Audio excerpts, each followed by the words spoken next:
हल्की सी बरसात में भारत के शहरों की हालत कितनी खराब हो जाती है, क्योंकि गांवों को लीलते हुए ये शहर न तो किसी नगरीय संरचना का, नगरीय परिवर्तन का कोई भी साधन अपनाए हुए हैं, या न कोई पानी का निकास है, न कुछ है।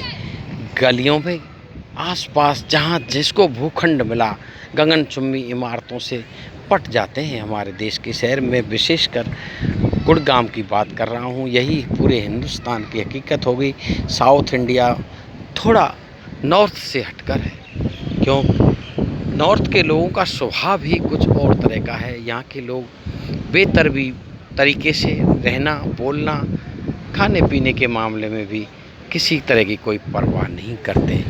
इस शहर में भरा हुआ पानी के गलियारे एक छोटी सी बरसात में ये हमारे नगर नियोजन की परंपरा को दूषित किए हुए हैं, और ये याद दिलाते हैं ये देश में क्या हो रहा है, और खान पीन के मामले में देश किस तरह से, किस स्तर तक हम कहाँ आ गए हैं, किस तरह से दूषित वस्तुओं को खाते खाते हमारे स्वास्थ्य पर दिनों दिन भारतीय नागरिकों का स्वास्थ्य भी गिरता जा रहा है। जो लोग बहुसंख्यक मेरे देश के लोग हैं, जो लोग दूध दही और शुद्ध अनाज से पेट भरा करते थे, उनके साथ भी विषम परिस्थितियां पैदा हुई हैं। मैं गुड़गांव शहर में देखता हूँ दारू की, लिक्विड की बड़ी बड़ी दुकानें हैं ऐसी आलीशान, जिनको देख के लगे यहाँ से कौन दारू खरीदता होगा। जिस आदमी को दाल रोटी खरीदने में, जिस देश के नागरिक को, जिस देश के 98% लोग दाल रोटी खरीदने, खाने के लिए भी और मशक्क़त करते हों, आज ये सब्ज़ी लें 10 बार कि घिया लौकी खरीदने के समय भी देखें कि क्या भाव से ले रहा है, 20 बार पूछते हों तेरा रेट तो ज़्यादा है, इस ढकेल से नहीं, उस ढकेल से लें, उस दुकान से नहीं, उस दुकान से लें। ऐसे देश में ये लिक्विडों की दुकान को चलाता कौन है, समझ में नहीं आता। ये काले धन के अंबार पे बैठे लोगों का काम है।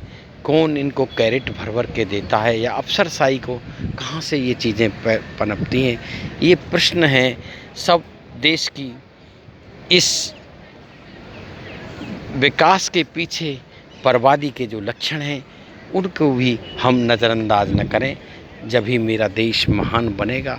हमारा देश, जहाँ देश में दूध की नदियाँ बहती थीं, वहाँ दूध तलाशना मेरी समझ में यहाँ बड़ा मुश्किल है। मैं कई जगह घूमा, कहीं एक कुल्हड़ दूध के लिए भी मेरे को कहीं आशियाना, कोई ठिकाना कहीं नहीं मिला।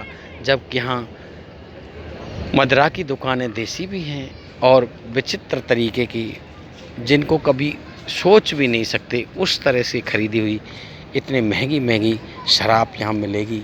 महंगे महंगे होटल, महंगे महंगे मकान, सब कुछ है, लेकिन है नहीं तो वही जो जनजीवन को चाहिए, मेरे देश के बहुसंख्यक नागरिकों को चाहिए, वो इस देश की कल्पना से, पकड़ से दूर होता जा रहा है। और देश का प्रधान कहता है कि हम आगे बढ़ रहे हैं, विकसित भारत की तरफ कदम बढ़ रहे हैं, पौष्टिक भोजन, तो यहाँ अब दूर की कौड़ी होता जा रहा है।